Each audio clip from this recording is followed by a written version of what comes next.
반갑습니다. 플러스 경매 김수경입니다. 오늘은 근린상가 경매 물건 현재 진행 중인 사건 같이 한번 살펴보려고 합니다. 입지도 보고 권리 분석해보고 그렇게 해보도록 하겠습니다. 지도 보시면 아시겠지만 경기도 성남시 분당구 판교동입니다. 판교원 12단지 힐스테이트 아파트 여기 상가입니다. 자, 여기 보시면은 여기 보면은 요렇게 여기 횡단보도들이 있고 그리고 판교원 12단지 힐스테이트 아파트의 주 출입구는 여기가 됩니다. 그래서 여기 입구에 있는 요 상가에 있는 바로 글씨가 뜹니다. 여기 공인중개사 사무소가 요거 말고 하나 더 보이던데 그래서 여기 두 개가 있던데 그 두 개 중에 하나가 지금 경매 진행 중인 사건입니다.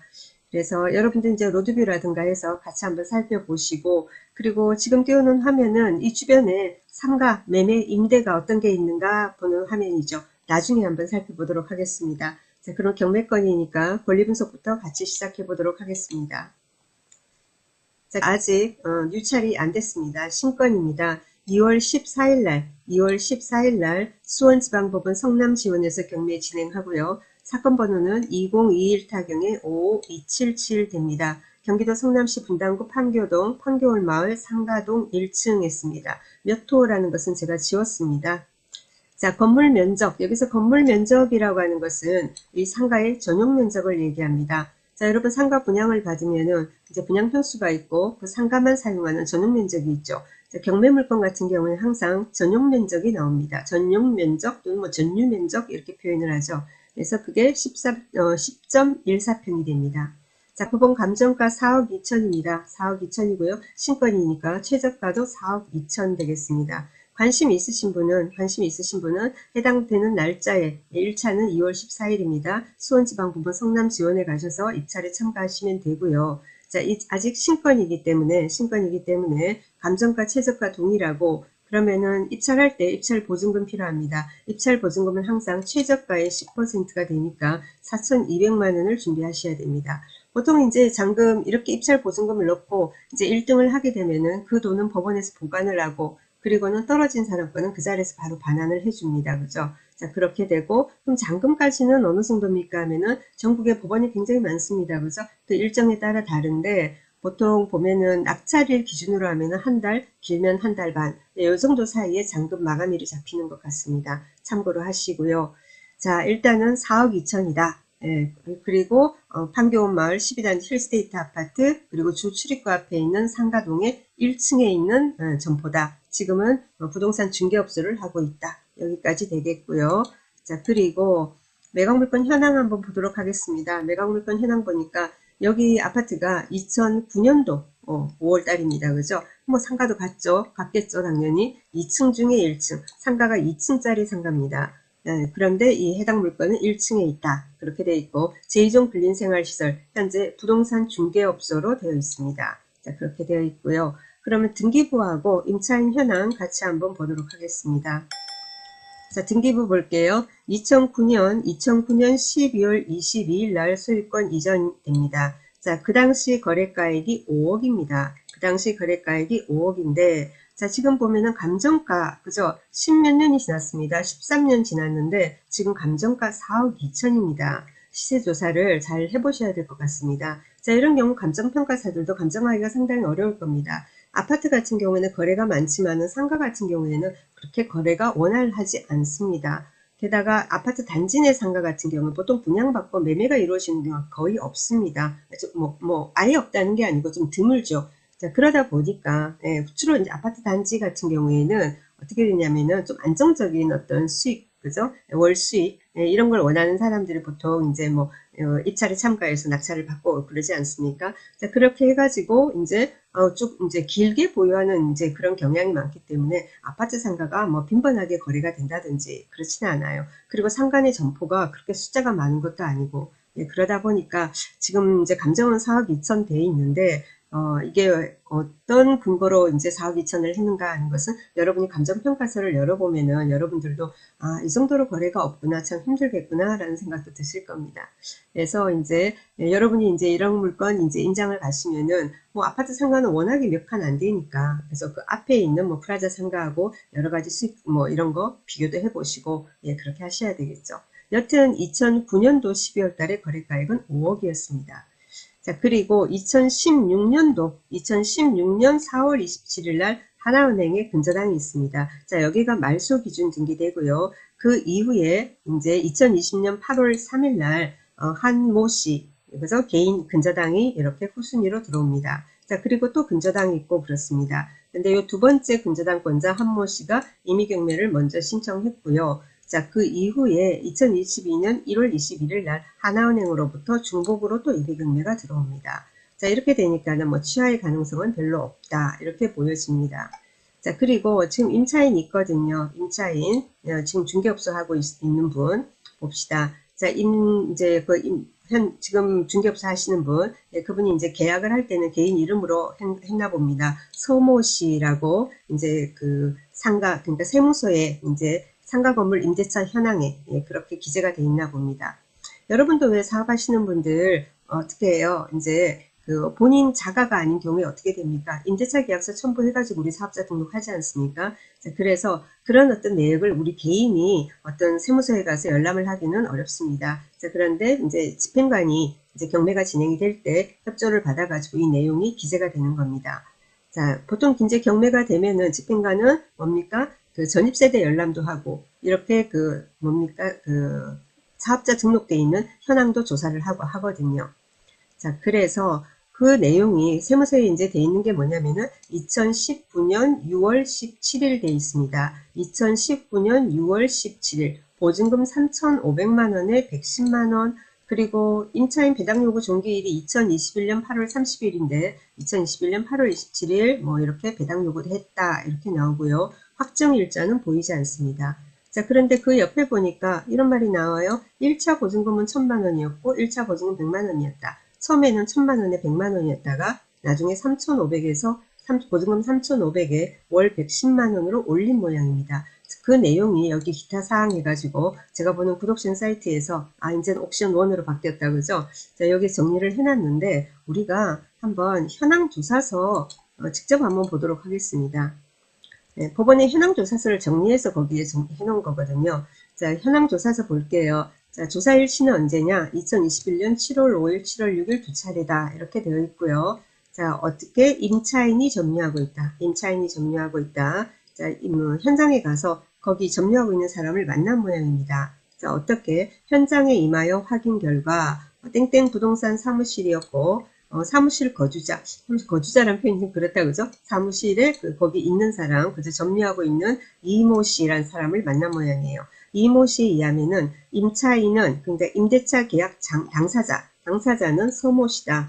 서모 씨라고 하고 임대보증금은 공부상에는 이 말은 뭐죠? 그 세무서에 임대차 계약서 들어있는 거 처음에 사업자 등록할 때 첨부되어 있는 임대차 계약서에는 자, 보증금 1,000만 원에 차임 100만 원. 그러니까 차임이란 건 월세를 말하는 겁니다. 보증금 1,000만 원에 월세 100만 원 이렇게 돼 있으나 2021년 6월 12일자, 2021년 6월 12일자로 계약을 갱신했다. 갱신하면서 올렸다. 얼마로? 보증금 3,500에 차임 110만 원으로 인상됐다.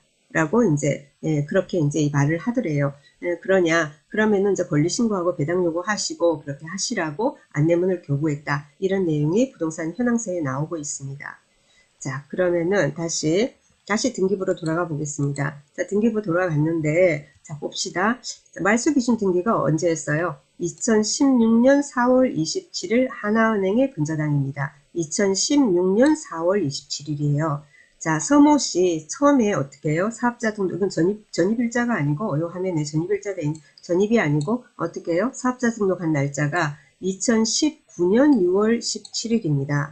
그죠? 자, 2019년이에요. 그렇기 때문에 말소 기준 등기보다 늦습니다. 그래서 이 임차인은 대항력이 없습니다. 처음에 1,000만 원에서 100만 원이었는데 나중에 올렸다. 이런 것도 우리하고는 관계가 없습니다. 자, 우리가 중요한 것은 경매물건을 분석할 때 중요한 것은 이 임차인이 대항력이 있느냐 없느냐. 그죠? 그리고 배당을 좀 받을 수 있으면은 어떻습니까? 명도가 수월하다.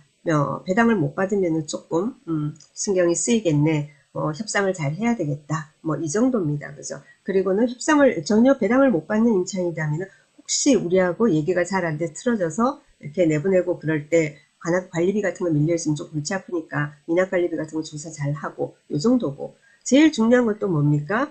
그러면은 내가 이걸 이 사람을 내보내건 이 사람하고 재계약을 하건 과연 내가 월세를 얼마 받을 수 있을 것인가, 거기에 대한 파악이 굉장히 중요할 것입니다. 그래서 이제 현장 가셔서 미리 뭐 손품도 팔아보시지만 손품 팔아도 별 답이 안 나오면 현장 가서 또 꼼꼼히 살펴볼 수밖에 방법이 없지 않겠습니까? 그래서 여튼 이 사건에서 보면은 등기부와 임차인의 사업자 등록 이런 걸 비교를 해서 보니까 현재 임차인이 부동산 중개업소를 하고 있는데 대항력이 없다. 사업자 등록이 늦어서 대항력이 없다. 자, 그리고 뭡니까? 보증금 3,500에 110이건 1,000만원에 100만원이건 간에 어떻게 되냐면은 상가 임차인 같은 경우에는 보증금만을 보지 않고 환산 보증금 기준으로 하다 보니까 소액 임차인 최우선 변제에도 해당이 안 된다라는 게 결론이고, 그리고 확정을 안 받았기 때문에 뭡니까? 우선 변제권도 없다. 그래서 이 임차인 같은 경우에는 배당이 없다 라고 보시면 됩니다. 자, 배당이 없으니까 관리비도 잘 보시고,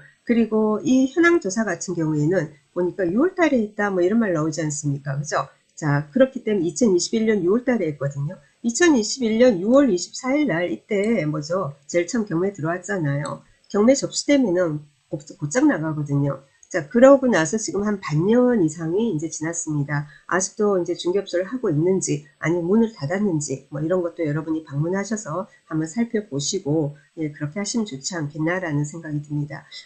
아파트 단지 내 상가 같은 경우에는 그 단지 사람들을 대상으로 하게 됩니다. 세대수가 좀 많으면 좋을 텐데, 세대수는 그렇게 많지는 않아요. 자, 그런데 이 아파트 자체가 보니까 판교원 12단지 같은 경우에 시세가 최저 15, 16억부터 시작이고 전세도 8억 이상부터 이렇게 되기 때문에 중개 수수료는 만만치 않을 것 같습니다. 부럽습니다. 네, 저도 원래 공인중개사예요. 공인중개사가 원래 이제 그 경매 매수 신청 대리 교육을 받고 이런 걸 하거든요. 경매 컨설팅을 하고 합니다. 근데 저는 중개 일을 안 해봐가지고 쭉 경매만 하고 있는 사람인데, 간혹은 저도 얌전하게 앉아서 이런 이제 중개업 해볼까 하는 생각도 한때는 했었던 적이 있습니다. 근데 성격이 좀 안 맞아가지고 용기를 선뜻선뜻 못 냈어요. 그렇게까지 이렇게 뭐라고 하죠? 사람 만나면은 좀 낯을 가리는 성격이어서 가만히 앉아서 분석하고 이런 걸 잘하는 성격이고. 근데 이제 그것도 좀 많이 바뀌었습니다. 경매하다 보니까 워낙 다니잖아요. 임장 다니고 하다 보니까 임장 가서 사람들 만나고 또 중개업소가 상담을 하고 하니까 저도 좀 이제는 조금은 말을 잘하게 됐어요. 낯을 그나마 됐습니다. 그래서 여기 중개업소, 여기 이제 그 아파트 단지 1층에 있는 이제 중개업소가 나와서 본인이 중개업소 하실 분이라든가 그런 분이 보시면 이 영상을 보시면 참 좋겠다라는 생각이 들고요. 그리고 이제 일반인 같은 경우에는 임대를 줘야 되니까 임대차 얼마를 받을 수 있을 건지, 그죠? 임대료 조사를, 임대물건 조사를 많이 잘 하셔야 될 것 같습니다. 상가 같은 경우 여러분 낙찰받아가지고 바로 얼마에 대팔까 이런 생각으로 접근하시는 거는 설마 아니겠죠, 그죠?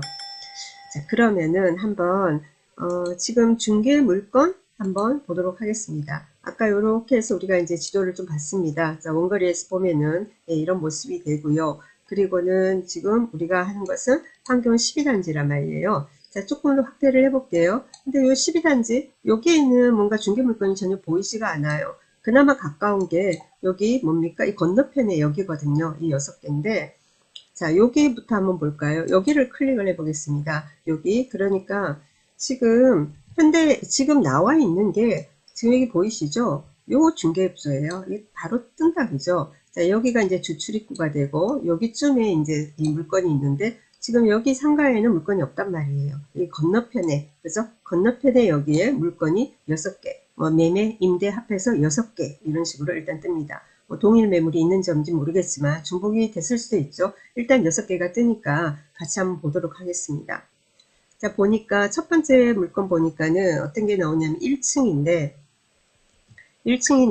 전용 면적이 44, 7층 중에 1층이고 전용 면적 44인데 매매가 5억 5천 나왔습니다. 5억 5천 나왔거든요. 자, 우리 물건 어떻게 됩니까? 우리 거라니까 좀 그런데 전용 면적이, 이건 아파트 단지 내 상가고 전용 면적이 33.52제곱미터입니다. 33.52제곱미터예요. 자, 그 다시 돌아가서요. 전용 면적 44고 1층이고 서양이라고 합니다. 서양이라고 하면은 이쪽 도로를 바라보는, 그죠? 어딘가가 되겠죠, 그죠? 그게 이제 서양. 이게 5억 5천 이렇게 되어 있고요. 그리고 전용 면적 43 했습니다. 거의 같은 것 같아요. 그죠? 43이고 1층 같은 경우 역시 이것도 서양이고 5억 3천. 단지 인근 도로변. 그러니까 여기 아파트 단지 인근의 도로변 이쪽 해서 1층이 매매가 5억 3천, 5억 5천 이렇게 나와 있습니다. 그리고 5억 5천 이것은 위에 거랑 같은 물건일 것 같고요. 동일 매물 묶어도 잘 안 묶어지더라고요. 그리고 역시 뭐 5억 3천 다 그런 것 같아요. 네, 다 동일한 물건으로 보입니다. 매매밖에 안 보여요. 임대 없습니다. 임대는 전혀 지금 보이지가 않고요. 그리고는 여기 대각선으로 여기 사거리 횡단보도 있죠? 여기 그러니까 파파존 수 있는 여기에 13개가 있다고 나옵니다. 자, 여기 같은 경우에는 뭡니까? 1층에서 전용 면적 31이 5억 2천. 매매만 계속 나오네. 월세 겨우 하나 나오네요. 월세 뭐 나오냐면은 월세가 31제곱미터 1층이고 31제곱미터 남향 이렇게 되어 있는 게 보증금 3천만 원에 180만 원 또는 뭐 200만 원 그래서 보증금 3천만 원에 180에서 200만 원 이렇게 나옵니다. 그거밖에 월세도 그거밖에 없는 것 같아요. 여기 뭐 3천에 190 뭐 이런 것도 있는데 동일 물건 또는 뭐 비슷한 물건 아닌가라는 생각이 듭니다. 요 건물 이거 말고는 현재 요 인근에 지금 네이버 상으로는 지금 매물 임대 나와 있는 게 없습니다. 자, 그러면은 보는 김에 여기 한번 입구 모습 한번 볼까요? 한번 봅시다. 한번 거리 비율로 해서 거리 비율가 아파트 안에까지 딱 이렇게 들어가지네요. 여기 앞에서 여기 사거리에서 볼게요. 이 모습이거든요. 이 아파트예요. 그리고 여기 지금 우측에 보면 여기 상가 있죠. 그죠? 요 상가의 1층입니다. 그래서 지금 앞에는 이렇게 프라자 상가가 이렇게 되어 있고요. 한번 이렇게 아파트 쪽으로 진입이 된다니까 로드뷰가 한번 진입이 되네요. 그죠? 딱 좀 더 하면 이렇게까지. 자, 이랬을 때 싹 돌려볼게요. 돌리니까 어떻게 해요? 좀 확대했습니다. 확대했는데 어떻게 했습니까? 여기에도 부동산이 하나 보여요. 부동산 중개업소 같아요. 좀 글씨가 희미하지만 중개업소 아닌가? 라는 생각이 듭니다. 공인중개사, 뭐우 공인중개사 이렇게 돼 있는 것 같고요. 그 옆에 뭐예요? 과일 가게가 있고 그리고 그 옆에 있는 여기 요 부동산 있지 않습니까? 요게 지금 경매 지금 진행 중인 겁니다. 아시겠죠? 조금 나와서 이렇게 볼까요? 여기 요 자리 이게 지금 경매에 나와 있는 거예요. 상가가 굉장히 작아요. 이렇게 아파트 세대수도 많지 않은데 상가가 굉장히 크면은 메리트가 없죠. 근데 아파트 세대수가 그렇게 많지 않지만 상가 자체도 몇 개 안 되기 때문에 그래서 이렇게 매매나 임대 같은 게 전혀 지금 나와 있지 않은 것 같습니다. 그래서 현장 가셔서 여러분도 한번 조사를 해보시고 그러시면 좋지 않을까 합니다. 아파트 상가 같은 경우에 특히 지금 부동산 자리 이런 자리들은 뭡니까? 굉장히 이렇게 월 수익률이 그렇게 높지 않아도 안정적인 수익률을 이제 원하는 분들이 보통 이제 매수를 하거나 이렇게 되죠. 그래서 권리상의 전혀 하자는 없고 그렇습니다. 그리고 임차인들 한번 만나보시고 그죠? 여러분 이제 임장 가시면 임차인들 만나봅니다. 그래서 임차인 만나보면은 나는 입찰 어떤 사람은 우리도 입찰 들어갈 거다. 어떤 사람은 우린 입찰 안 들어간다. 그러면 우리가 낙찰받으면은, 우리하고 임대차 계약을 할 생각이 있느냐? 조건만 맞으면 하겠다. 아니면은, 뭐라 그래요? 우리는 여기 월세도 너무 세고 해서 다른 데 싼 데로 옮길 거다. 이렇게 말하는 경우 있다, 그죠? 예. 근데 뭡니까? 우리 이제 입찰할 때 뭐예요? 이왕이면은 있는 분하고 조건만 맞으면은 현 시세 맞춰가지고 딱 계약을 하고 싶은데 그런 공실 위험도 없고 얼마나 좋아요. 그런 생각을 하는데 여기는 장사도 안 되고 뭐도 안 되고 해서는 나갈 거다. 근데 실제로 안 그런 경우 많죠. 그분들이 입찰 들어오는 경우도 상당히 많이 있습니다. 있는 그대로 말하는 그대로 다 믿을 필요는 없고요. 여러분이 이제 임대료 수준을 어느 정도 받을 수 있겠다라는 걸 조사를 잘 하시면 좋지 않을까라는 생각이 듭니다. 일단 권리상의 하자는 없습니다. 임차인 대항력도 없고 그렇습니다. 자, 좋은 하루 보내시고요. 저는 다음 시간에 또 찾아뵙도록 하겠습니다. 감사합니다.